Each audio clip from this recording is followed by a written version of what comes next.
In traditional Buddhism, self-observation is known as right mindfulness, which is the practice of scrutinizing defilements and delusions. The practice is comprised of a number of pre-existing Dhamma formulas or structures, about 6 of them. These are the 4 categories of right mindfulness, the 5 hindrances, the 5 khandhas, which is the same thing as skandhas, the 6 sensory impressions, and the 7 factors of awakening.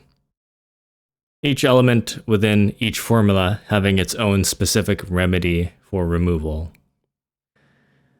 While there are a number of aspects to right mindfulness, as described in scripture, the Buddha only gave 2 primary instructions on this. One instruction is to develop the skill in always remembering to follow the instructions of right mindfulness, and the other instruction is the simile of the informed kingdom sentry. The simile for right mindfulness involves a sentry and his assigned kingdom. Mindfulness acts as a gatekeeper who maintains constant watchfulness over a walled kingdom. The sentry carefully observes and checks everyone who enters and leaves the kingdom, ensuring that only good people pass through the entrance and stay. In the same way, the student must maintain this kind of mindfulness of their mental activity through the virtue of right effort. Right effort, the sentry in this simile, is responsible for providing hospitality for the virtuous citizens of the kingdom and escorting any negative emotions or hindrances out of the kingdom when needed. The virtuous citizens are symbols for the wholesome mental states, or the 4 right efforts. These are love, generosity, renunciation, and clarity, and the 7 factors of enlightenment themselves. You may have noticed that the 7 factors of enlightenment are found within this Dhamma structure of right mindfulness, which is part of the 7 Factors of Enlightenment series.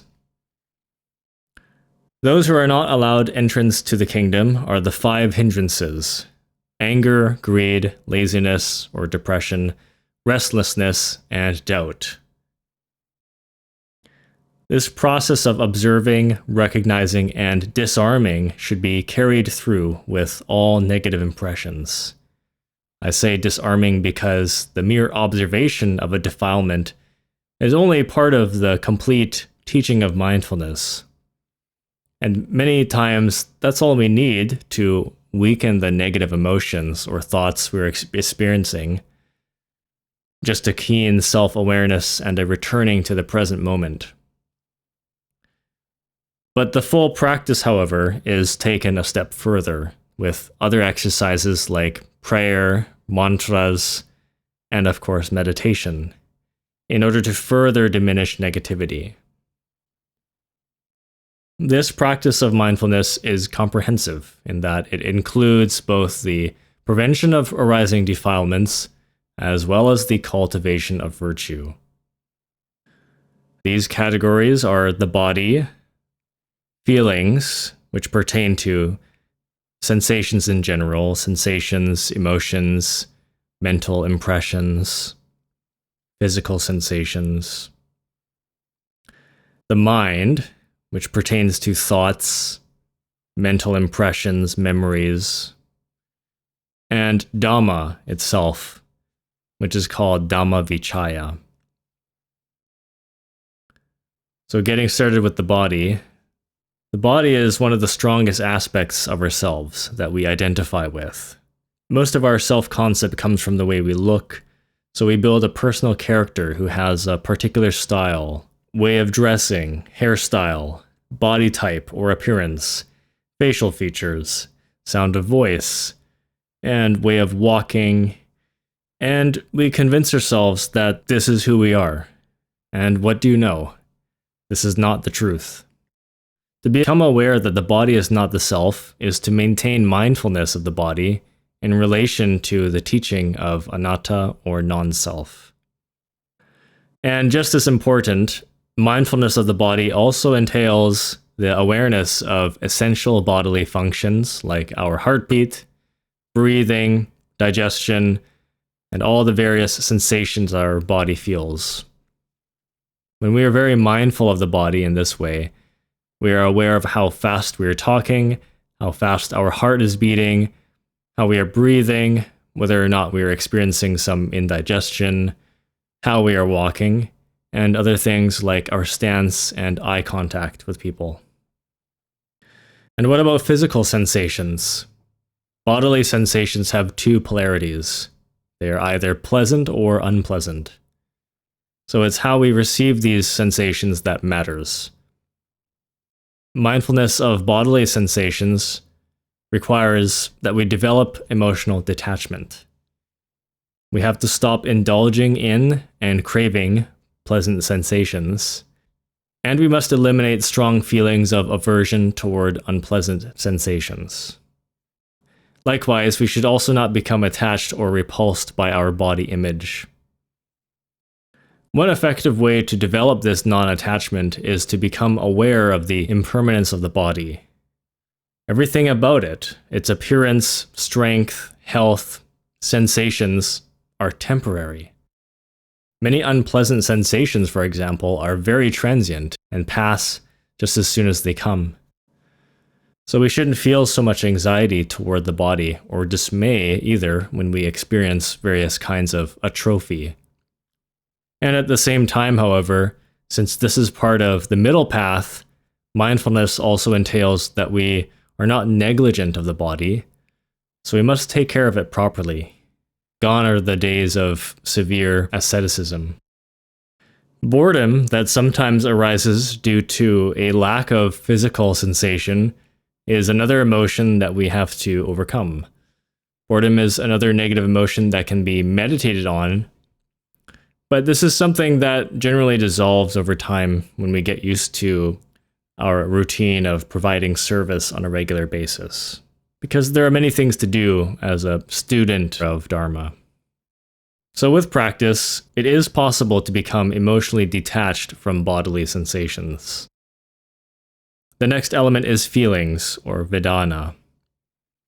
Unlike the ability of emotional detachment from bodily sensations, it's not actually possible to become emotionally detached from emotions themselves. This is because in the moment of feeling an emotion, we cannot be removed from it. This is one of the most common misunderstandings in mindfulness and other philosophies. The mere self-observation of an emotion is not detachment. It is just observation. You cannot be angry and detached from your anger at the same time, for instance. So self-observation, which is the first step in detachment, and then right effort is needed to remove the craving, aversion, or what have you. Positive and negative emotions have their own specific methods for elimination. The next element is the mind, citta. Mindfulness of the mind involves recognizing all mental activity, which includes thoughts, memories, images, and again, emotions. The primary focus is to have the skill of mindfulness developed enough so that the student can easily and immediately recognize any emotion or mental impression that emerges in their mind the moment it arises. This category of mindfulness is based on the 5 hindrances. And one way to practice this is to go through each of the 5 hindrances and ask yourself whether or not you are experiencing them. In the suttas, there are techniques for preventing and removing each specific hindrance. The 4th category, or element, is dhamma, dhamma vichaya. As part of the 4th category of right mindfulness, dhamma vichaya comes with its own subcategories of dhamma structures for mindfulness and meditative investigation. These are the 5 hindrances, which are controlled by right effort.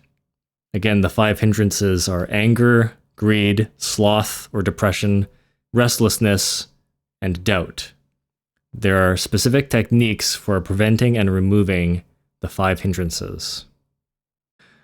And the next sub-formula within Dhamma are the 5 khandhas or skandhas. These are the body, rupa, consciousness, vijnana, feeling, vedana, perception, samma, volition, samskaras. The next subcategory are the 6 senses. These are sight, hearing, touch, taste, smell, and the mind itself.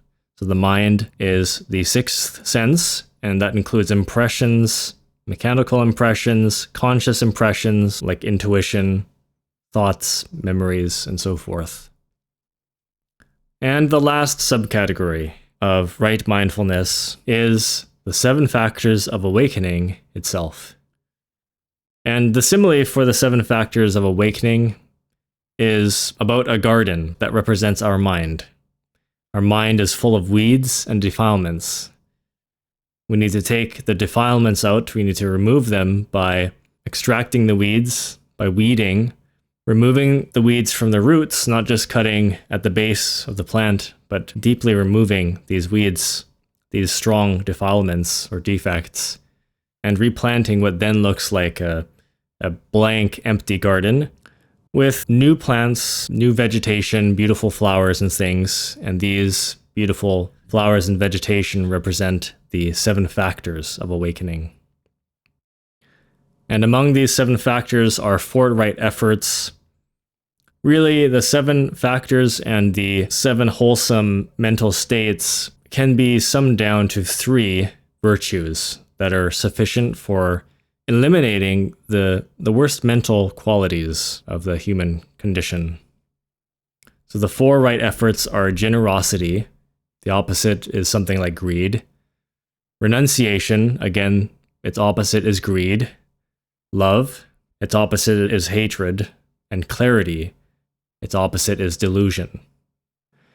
But the 3 primary virtues that solve the problem of mental defilement are renunciation, love, and clarity. And the final subcategory of right mindfulness is the Eightfold Path.